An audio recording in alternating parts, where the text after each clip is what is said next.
Simcast, o seu podcast de emergência com medicina baseada em evidência e dicas práticas para aprimorar o seu atendimento no pronto-socorro. Fala galera, bem-vindo a mais um episódio do Simcast. Aqui é o Dudu da Sim. Estou com o Caê Martins, Carlos Eduardo Martins, grande amigo meu. Temos muita história junto. Para quem não sabe, ele é formado pela Faculdade de Medicina da USP, fez residência de ginecologia e obstetrícia lá também. Atualmente é o preceptor da GO do HC e também trabalha como médico assistente do Hospital Universitário da USP. Fala aí, Caizão, beleza? Fala, Dudu, beleza? Muito feliz em estar aqui de novo para falar sobre mais um tema obstétrico, né? Apesar de ser um podcast de emergências clínicas, né? De cuidado clínico, as pacientes gestantes aparecem no pronto-socorro aí, às vezes dão uns sustos nos clínicos, né? Então é sempre bom falar um pouquinho. E que susto, né? Fala aí do seu Instagram para a gente compartilhar com o pessoal. Bom, eu tenho um Instagram voltado para a parte acadêmica, né, que é o @papo de ginecologia, que eu faço com mais 2 colaboradores, o Alexandre e a Mona Lisa fazem comigo.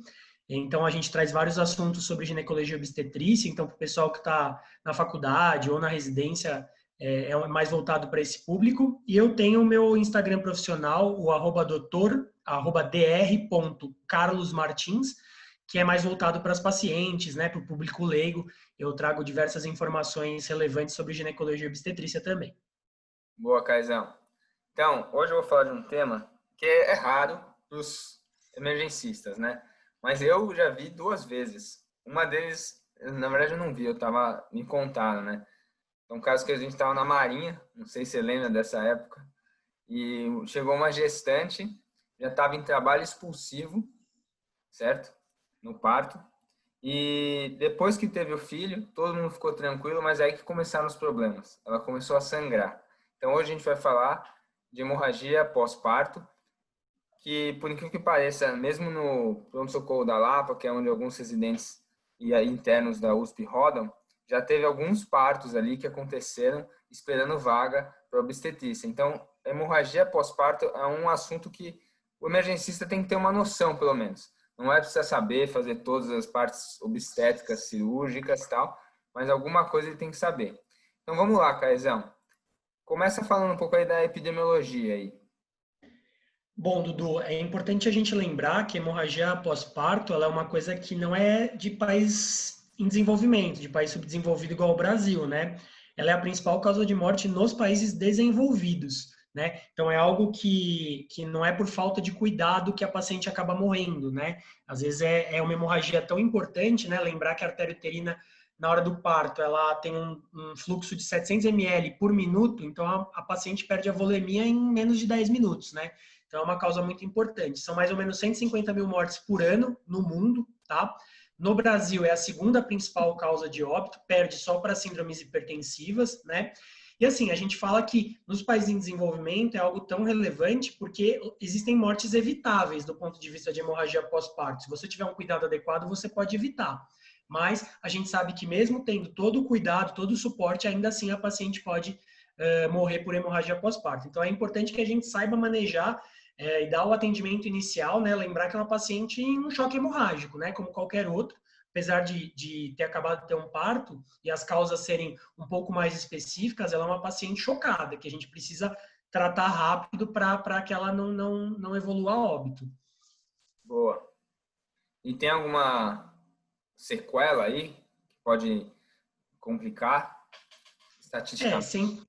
É sempre importante a gente lembrar, né, que essas pacientes com hemorragia pós-parto podem evoluir para a necessidade de uma histerectomia puerperal, né, para contenção do sangramento.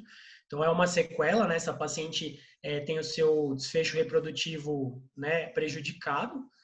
E muitas delas precisam de transfusão, e você sabe mais do que ninguém de que a transfusão não é algo inócuo, né? A gente tem diversas complicações aí associadas à transfusão, principalmente a transfusão maciça, que em alguns casos é necessária. Então, a gente tem complicações importantes. Boa.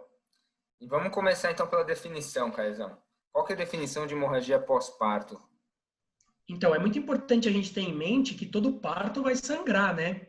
Então, a gente gente tem que saber o que é habitual e o que é fora do habitual. Então, a gente geralmente fala que um sangramento acima de 500 ml em um parto vaginal e um sangramento acima de 1.000 ml em um parto cesáreo já são considerados uma hemorragia pós-parto, algo fora do habitual, né? Então é importante a gente saber que vai sangrar, mas o quanto vai sangrar. Nem sempre é muito fácil a gente quantificar essa perda, mais para frente a gente vai falar sobre isso, mas a gente tem que ter essa definição em mente. Tem uma outra definição importante para a gente ter, que é a de hemorragia pós-parto maciça, que a gente fala que é quando a paciente perde mais de 2.000 ml de sangue em 24 horas, ou ela precisa de mais de 1.200 ml de volume de hemoderivados, ou quando o HB cai mais do que 4 pontos. Então, essa paciente é uma paciente que provavelmente vai precisar de uma transfusão maciça. Então, isso é algo relevante para a gente ter em mente. Boa. E aí vem aquela pergunta que os internos têm que saber de cabeça, que tem aquele mnemônico. Quais são as 4 principais causas, Caizão? Bom, então quando a gente fala nas causas, a gente tem que lembrar lá do mnemônicozinho dos 4 T's, né? Então, o primeiro T de tônus, né? Porque a principal causa de hemorragia pós-parto é a atonia uterina, mais ou menos 70% dos casos. Então, muitas vezes a gente usa como sinônimos, né? Atonia uterina e hemorragia pós-parto, porque é a causa mais frequente. O segundo T é de trauma, então mais ou menos 19% dos casos é causado por traumas, então a gente sempre tem que avaliar o canal de parto, se não tem nenhuma laceração, se não tem nenhum hematoma, se não existe uma rotura uterina, ou se não teve uma inversão do útero, né? O terceiro T de tecido, porque a gente sabe que retenção placentária, ter sobrado restos placentários no interior do útero, favorece, né, o sangramento, porque o útero acaba não conseguindo contrair, porque o leito ainda está ali ocupado por um pedaço de placenta, mais ou menos 10% dos casos. E o último T, que é mais raro, né, 1% dos casos, quando a gente pensa em alguma coagulopatia da paciente ou uma intoxicação por um anticoagulante. É uma causa mais rara, mas a gente tem que sempre investigar se a gente não está conseguindo controlar esse sangramento adequadamente. Ou seja, tônus, trauma, tecido e trombofilia, certo? Ou, trombo, mas no caso coagulopatias, né? Exato. Não é O T é só para a gente fazer a associação mesmo. boa. E me explica só uma coisa, porque para mim, pelo menos, quando eu estava na graduação, eu não entendia o que era tônus, o que é atonia uterina, que é a principal causa, 70%. Você consegue dar uma explicada o que é? Então, basicamente, a gente espera que após a dectação placentária, o útero ele sofra uma vasoconstrição importante e ele faça aquele chamado miotamponamento, né? A gente espera que ele se contraia e ele forme, né, o que às vezes a gente escuta na faculdade, o globo de segurança de Pinar, né? O útero ele vira uma pedrinha, vira uma bolinha ali contraído e isso faz com que os vasos se contraiam, né, e deixem de sangrar. Então, a gente espera que espontaneamente o útero se contraia, mas hoje em dia a gente sabe que a gente precisa ajudar, né? Mais para frente a gente vai falar sobre as medidas que a gente faz, mas é isso. A atonia é quando o útero não se contrai da maneira esperada no pós-parto, que é o habitual para ele. E aí, quando a gente tem uma atonia uterina, a gente tem que fazer diversas medidas para tentar reverter esse problema. Beleza. E então, vamos supor que eu estou na sala de emergência, estou no pronto-socorro da Lapa, chegou uma gestante, não tem GO lá, ela está em período expulsivo ali, e eu estou preocupado tanto no parto, mas eu estou pensando na possibilidade de hemorragia pós-parto. Quais são os fatores de risco que eu tenho que ficar esperto que essa gestante possa vir a desenvolver uma hemorragia pós-parto? Bom, a gente tem que pensar em fatores que vão prejudicar essa contração, né? Esse tamponamento no pós-parto. Então, a gente tem que lembrar que qualquer coisa que deixe o útero muito distendido favorece a atonia, porque ele tem mais dificuldade de se contrair. Então, se é um bebê muito grande, macrossômico, se é uma gestação gemelar, se tem um polidrâmino, né, que é o excesso de líquido amniótico. Então, tudo isso são fatores de risco. Também a paciente ficar exposta a um longo período de trabalho de parto, porque ela fica exposta ali à ocitocina endógena ou até mesmo à exógena por muito tempo e aqueles receptores de ocitocina do útero acabam ficando sobrecarregados. Então, isso também é um fator de risco. Sinais de infecção intrauterina, porque a gente sabe que a infecção dificulta esse processo de miotamponamento. E quando a gente tem algum parto instrumentado, que aí no caso do emergencista não vai fazer tanta diferença, porque provavelmente ele não vai alocar um fórceps na sala de emergência, mas quando a gente tem um parto fórceps, a gente tem que lembrar que a gente pode lacerar o canal de parto e a gente tem mais chance de sangramento. Beleza. Então, de forma geral, para o emergencista, sob distensão uterina, período expulsivo prolongado, algumas medicações como tocolíticos e coraminonite. Agora, já para o obstetra, tem que adicionar ainda o uso de ocitocina e o parto instrumentado, é isso? Exatamente, acho que é isso mesmo, Du. Beleza. Então, beleza. E existe, vamos supor que essa gestante teve o parto, né? Então, geralmente as pessoas se aliviam após o parto, né? Principalmente quem não é obstetra. E aí, existe alguma coisa que eu posso fazer ali para prevenir o sangramento? Então, geralmente, quando a gente vê os manuais voltados para controle de hemorragia para não obstetras, né? Então, para assistência por enfermeiras obstetrizes ou por outros profissionais de saúde, a gente sempre fala do uso da ocitocina, né? Em geral, a gente fala do uso da ocitocina intramuscular, porque ela é mais fácil de usar, né? Então, você faz 10 unidades intramuscular em todos os partos e você sabe que você tem uma redução de mais ou menos 50% dos casos de atonia com essa simples medida, né? Quando a gente está num centro obstétrico, já mais habituado aos procedimentos, geralmente a paciente já tem acesso, a gente costuma fazer a ocitocina endovenosa, depois da dectação. Mas, se você estiver lá preocupado, ainda não dectou, mas você acha que está sangrando mais que o habitual, a ocitocina pode, inclusive, ser feita antes mesmo da dectação, né? Durante o terceiro período de parto que a gente fala. Então, acho que a ocitocina é o que tem que ficar na cabeça. Tá na dúvida, põe a ocitocina intramuscular, 10 unidades, faz, porque isso pode ajudar bastante. Beleza. E a questão da... Você acha de fazer massagem uterina, tem essa história, você acha que tem algum benefício? Então, né, a gente fala de algumas coisas que podem ajudar, né, o chamado manejo ativo do terceiro período, né, do período da dectação. Então, fazer tração controlada, né, associada à massagem do fundo uterino, enfim. Só que isso é uma coisa que é difícil para não obstetras fazerem, porque é melhor alguém que já está afeiçoado, porque se você fizer isso, você tem risco de inversão uterina, enfim.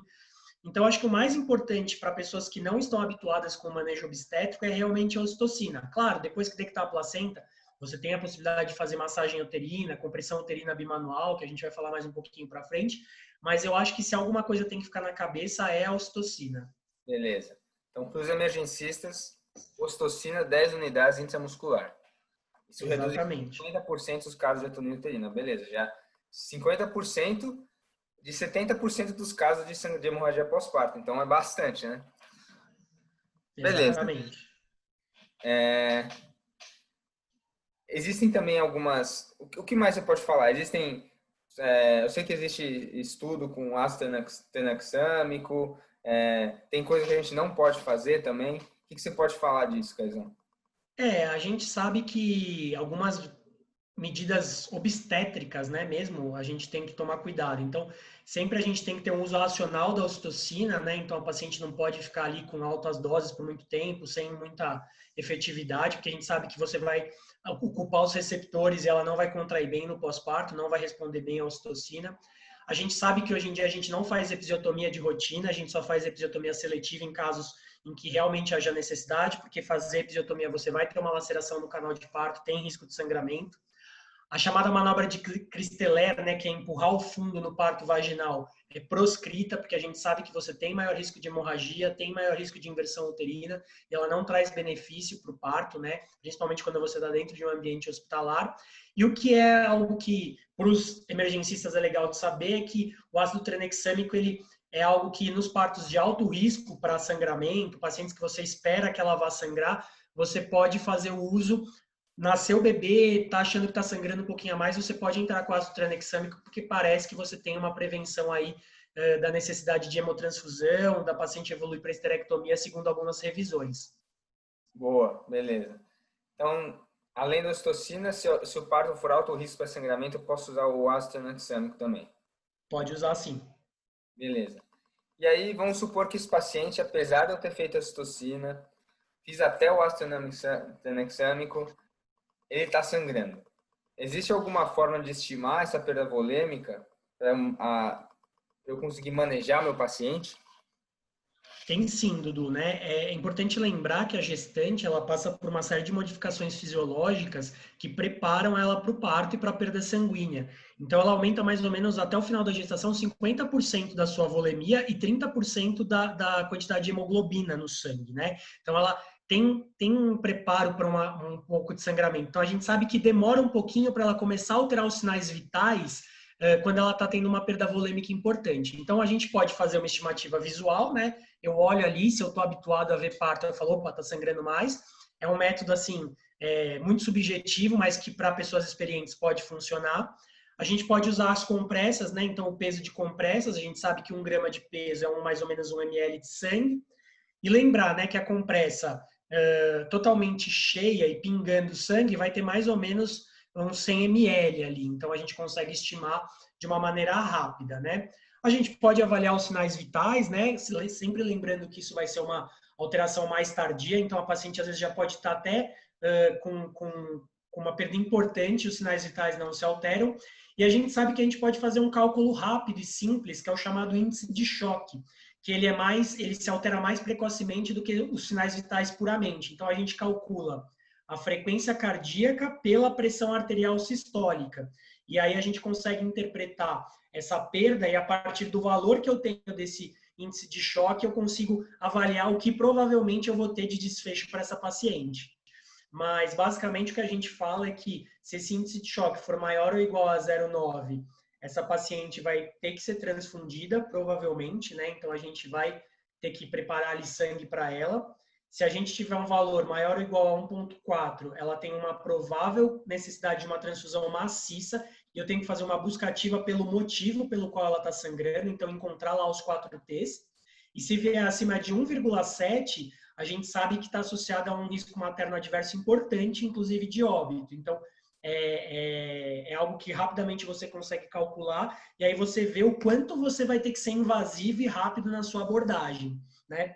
E tem uma outra regrinha prática também que a gente pode usar, que é a chamada regra dos 30, que a gente fala que se a paciente tiver uma PA sistólica que caiu mais do que 30 milímetros de mercúrio, a frequência cardíaca subiu mais do que 30 batimentos, a frequência respiratória está acima de 30 incursões por minuto e o HT ele caiu mais do que 30%, ela provavelmente teve uma perda volêmica de mais de 30%. Então, tem essa regrinha também para você ver se essa perda é realmente relevante. Entendi. Boa. Então, além disso, baseado no choque index da gestante, na regra dos 30, e a partir do momento que eu conseguir estabelecer minha perda sanguínea, né? Tem algum manejo específico? Bom, basicamente, a gente fala que o manejo é primordialmente encontrar o motivo do sangramento, né? Então, assim, claro que você vai fazer tudo que você vai fazer de medidas para qualquer paciente em choque volêmico, então vai pegar os acessos, vai expandir, vai entrar com o transamin, né, com ácido tranexâmico, você vai fazer as medidas para a atonia, que é a principal causa, enfim, mas o seu objetivo principal é encontrar o foco de sangramento, porque enquanto você não encontrar esse foco, você não vai conseguir conter esse sangramento. E é aquilo, é uma torneira aberta, não adianta eu jogar mais sangue lá dentro se a torneira continuar aberta, né? Entendi. Então, aí você tem que pensar nas causas, certo? Se eu estiver pensando em atonia, existe alguma coisa específica para eu fazer? Bom, então, como eu falei, a gente vai fazer as medidas comuns a todos os quadros, né? Então, tentar a estabilização da paciente, e a gente sabe que tudo que eu tenho que fazer na primeira hora pós-parto é o tempo fundamental, a gente chama de hora de ouro. Então, eu tenho que tentar fazer tudo que eu puder nesse período, encontrar o foco de sangramento e tratar essa paciente, porque eu sei que se eu demorar mais de uma hora, a chance dessa paciente evoluir com desfecho desfavorável é importante. Em relação à questão da atonia, além da ocitocina que eu falei para você, né, que é algo que a gente pode fazer, é algo que tem uma meia-vida curta e um início de ação rápido, né? Então a gente sabe que em 1 minuto, geralmente, a ocitocina já está fazendo efeito. A gente pode usar, como eu falei para vocês, tanto intramuscular quanto endovenoso. Se essa paciente continua sangrando, mesmo com o uso da ocitocina, eu posso partir para uma segunda medicação, que são os derivados de ergo, né, ergometrina. E a ergometrina, é importante a gente lembrar que ela tem uma meia-vida mais longa, então ela tem um efeito mais duradouro do que a ocitocina e ela começa a sua ação mais ou menos em 2 a 3 minutos. E eu falo que isso é importante porque você tem que saber quanto tempo você vai esperar para fazer a próxima medida. Você fez o ergo, passou 3 minutos, não resolveu, opa, vou para a próxima. E lembrar que como o ergo é um vasoconstritor, ele faz vasoconstrição não só no útero, ele faz vasoconstrição global. Então, em pacientes cardiopatas ou com síndromes hipertensivas graves, a gente tem que tomar muito cuidado com o uso do ergo. E a terceira medicação que a gente tem disponível para tentar tratar a atonia é o misoprostol, que é o mesmo que a gente usa nas induções, mas numa dose muito maior. A gente geralmente faz 800 microgramas, né, que é uma dose bem alta, e lembrar que o miso demora para agir. O miso vai começar a agir em 15 a 20 minutos. Então não adianta eu pôr o miso e falar assim, agora vai resolver. Não, você tem que esperar. E isso tudo é muito rápido. Ao mesmo tempo que você vai fazendo as medidas gerais e as medidas para atonia, você vai fazendo outras coisas para paciente. É muito dinâmico. Certo. Então, isso seria os uterotônicos, certo? Exatamente. Agora, para o sangramento em si, tem alguma coisa que eu posso fazer? Então, como eu já tinha falado para vocês, né, além do uso dos uterotônicos, mesmo que seja uma outra causa de sangramento, que não seja atonia, você pode usar o ácido tranexâmico, porque lembrar que o ácido tranexâmico é um antifibrinolítico, né, então ele vai inibir a degradação da fibrina e do fibrinogênio, fazendo com que a cascata de coagulação fique mais ativada. E a gente sabe que o uso do transamin nos casos de hemorragia puerperal está associado à redução da mortalidade materna, e ele pode ser usado em qualquer etiologia de sangramento. Então, beleza. E aí vamos supor que nada disso funciona. Lógico que a gente vai estar chamando o obstetra para ele vir ajudar, mas às vezes não dá, né? No caso da Marinha, que a gente soube da história quando a gente estava trabalhando lá, eles fizeram tudo isso, não melhorou, e aí a médica teve que partir para manobra. O que a gente pode fazer como manobra? Bom, a gente tem uma manobra muito simples, que é a massagem uterina normal, né? Que você pode fazer ali, comprimir o fundo do útero com a sua mão, não a bimanual, que é algo que, às vezes, o útero, só de você fazer a massagem, ele já responde, já consegue controlar, né? Mas caso você não consiga, você pode fazer uma compressão uterina bimanual. Então, você realmente vai ser difícil para quem não está habituado, a paciente não vai estar analgesiada, provavelmente, entrar com o seu punho pela vagina da paciente para você comprimir ali o útero e trazer com a sua outra mão o útero para você. Então, essa é a chamada manobra de Hamilton. Você faz uma compressão uterina bimanual, tá? Ela é a primeira manobra que você tem que fazer numa atonia uterina, porque o útero responde bem a essa manobra, tá? Eu não tenho certeza, mas se eu não me engano, 80% dos casos responde à manobra de Hamilton, que é uma coisa pouco invasiva e que você consegue controlar o sangramento. Caso a massagem mais os uterotônicos não estejam resolvendo, você pode fazer a passagem de um balão intrauterino. E esse balão pode ser o balão de Bacre, que é o habitual, que é o certo para fazer o balonamento intrauterino, ou você pode usar outras coisas. Por exemplo, se você não tiver à mão, você pode usar um balão de Sandstake Blakemore, que é o que a gente usa para HDA. Você pode até adaptar uma sonda vesical. O que você faz? Você estoura o balão da sonda vesical, coloca um preservativo, amarra esse preservativo de alguma maneira e insufla. Como o preservativo é algo que ele aguenta bastante pressão, por exemplo, na África, eles orientam as enfermeiras obstétricas a fazerem isso. Você introduz, né, com a sonda de Foley pelo canal do colo do útero, e aí começa a insuflar lá dentro, e sempre lembrar que a gente não insufla com ar, a gente sempre insufla com soro, de preferência aquecido. Entendi. Boa.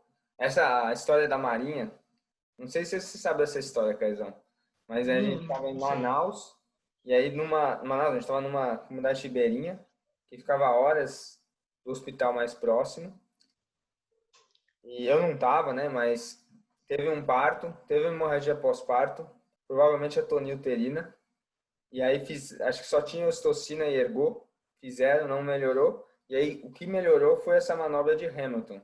E aí ela teve que ficar segurando o útero até chegar em Manaus depois, que foi, sei lá, algumas horas, assim. Então foi um quadro dramático, mas a médica soube manejar, né? Então salvou a vida da mãe. Exato, é uma manobra simples, né? Você não precisa saber grandes coisas. É basicamente você comprimir uma parede contra a outra, né? Não tem muito segredo. Então é ir lá, não ter muito medo, porque a gente sabe que obstetrícia às vezes parece um pouco bruto, mas a gente sabe que tem que ser bruto porque a gente sabe que a paciente pode morrer em minutos, né? Boa. E além disso, enquanto está tendo tudo isso, eu tenho que manejar o suporte, né? Certo? Exatamente. Você vai fazer as manobras para um choque hipovolêmico como para qualquer outra paciente. Só que sempre lembrando que provavelmente você não vai conseguir resolver o choque enquanto você não fechar a torneira. Então, você tem que... É simultâneo, né? Tudo isso tem que ser muito dinâmico. Então, você tem que identificar rápido que aquilo tá um sangramento fora do habitual, já avisar a equipe, né? Se você estiver dentro do centro obstétrico, avisar o anestesista, o clínico que estiver manejando, para ele já começar a fazer as medidas de suporte e você ali tentando resolver as medidas obstétricas. E se você estiver sozinho como clínico, vai tentando manejar o choque como o habitual e lembra que você tem que fazer essas manobras aí diferenciadas. Boa. Para quem não viu o episódio de choque hemorrágico, sugiro que assista. E aí já tem todas as informações e como o manejo é usual, se aplica também à gestante. E naquele episódio o Vitor ainda fala um pouco, o Dr. Vitor ainda fala um pouco das peculiaridades da gestante também no choque hemorrágico. Bom, aí agora vem uma parte mais obstétrica, né? O que a gente pode fazer? A gente não, vocês, né? O que vocês fariam para conter um sangramento de uma gestante que não melhora depois de tudo que o emergencista já fez? Bom, então aí a gente encerra meio que o que está nas mãos de um clínico, né, de um emergencista para fazer, que são as medidas não cirúrgicas. Então, se ainda assim essa paciente não controla o sangramento, a gente parte para a cirurgia, né? Então, o mais comum que a gente faz, né, é abrir o útero, né, e abrir a barriga da paciente, a gente vai acessar o útero e a gente faz as chamadas suturas compressivas. A mais famosa delas é a sutura de Bellint, né, que é a sutura em suspensório. Então, a gente passa pontos no útero como se fosse um suspensório, e a gente tenta apertar o útero ao máximo, puxar, e é realmente uma medida mecânica. Você aperta o útero e aí com essa compressão você conseguiria promover uma melhoria da atonia e controlar o sangramento. Então essa é uma das opções que a gente tem. Existem outras suturas que são menos comuns, mas a de Bellint é a que a gente está mais habituado. Caso a paciente não controle com a sutura de Bellint, a gente pode partir para fazer algumas ligaduras vasculares, né? Então, a gente sabe que a artéria uterina é a principal que supre o útero, então a gente pode fazer uma ligadura da artéria uterina. Ela é uma ligadura de fácil acesso para os obstetras, porque a gente liga ela quando a gente vai fazer uma histerectomia, né? Então a gente está habituado. E a gente sabe que mais ou menos 90% do sangramento se controla com a ligadura da artéria uterina. Caso não tenha controle com a ligadura da artéria uterina, existe a possibilidade de ligar a ilíaca interna, que é a hipogástrica. Só que esse já é um vaso muito difícil de acessar, tem que ser um ginecologista experiente com secar o peritônio, né? Porque a gente vai acessar uma área retroperitoneal, então é importante a gente ver as nossas limitações. Nem sempre o GO que está lá vai conseguir. Então, muitas vezes a gente passa da ligadura da uterina para direto para uma histerectomia. Então, a gente pode partir, então, para a nossa última possibilidade, que seria fazer a histerectomia. E, geralmente, nos casos de hemorragia puerperal, a gente opta por fazer a subtotal, que é uma cirurgia mais rápida e mais simples de ser feita do que a histerectomia total. Boa. Então, agora eu vou para um caso mais raro, né, mas que pode acontecer, que é a inversão uterina. E esse o emergencista pode acabar pegando, né?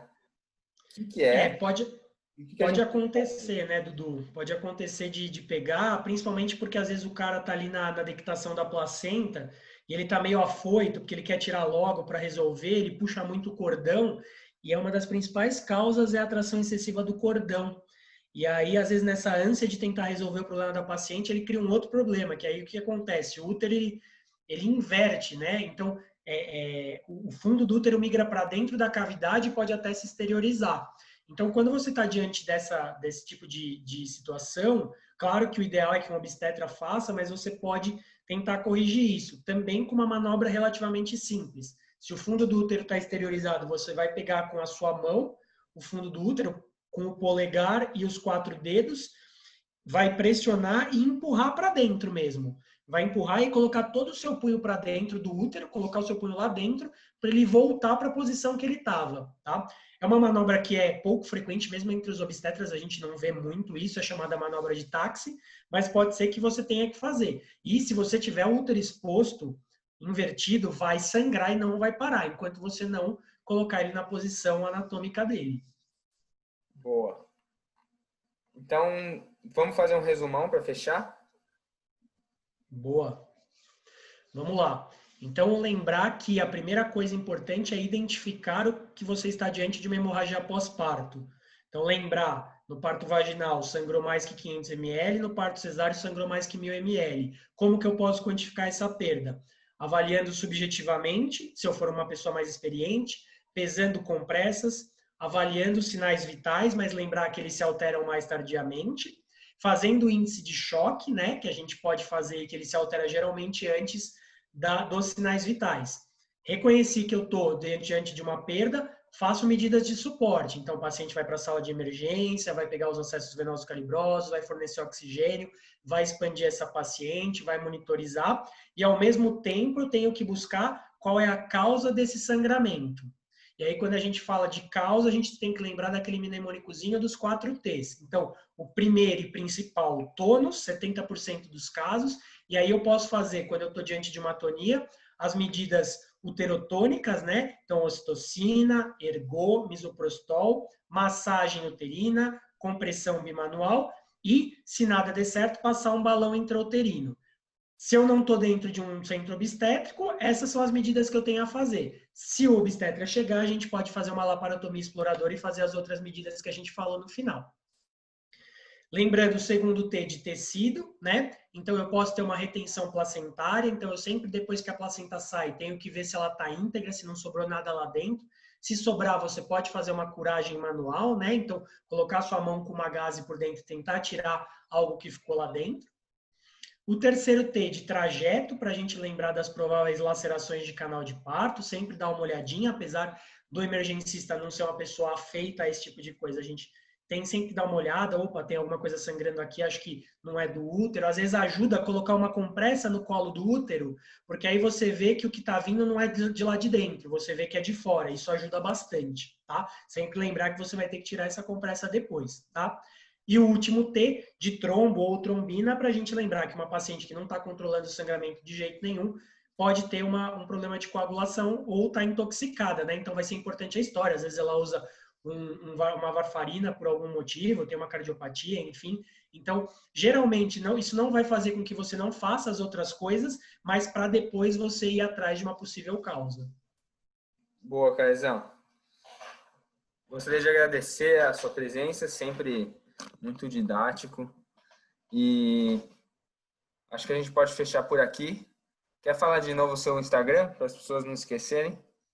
Bom, vamos lá, agradecer de novo, Dudu, pelo convite. É sempre bom compartilhar conhecimento. Sempre eu falo, mais ainda com alguém que manja tanto aí de clínica que é você, sempre acrescenta alguma coisa relevante. Então, se quiserem acessar aí o @papo de ginecologia para coisas mais acadêmicas, aí discussões de um nível um pouquinho mais alto. E para aqueles que forem leigos e tiverem interesse, eu tenho meu perfil profissional, @dr.carlosmartins, onde eu trago informações para o público leigo sobre ginecologia e obstetrícia. Mais uma vez, muito obrigado, Dudu, e sempre que precisar, eu estou à disposição. Boa, Caizão. Abraço, mano. Valeu.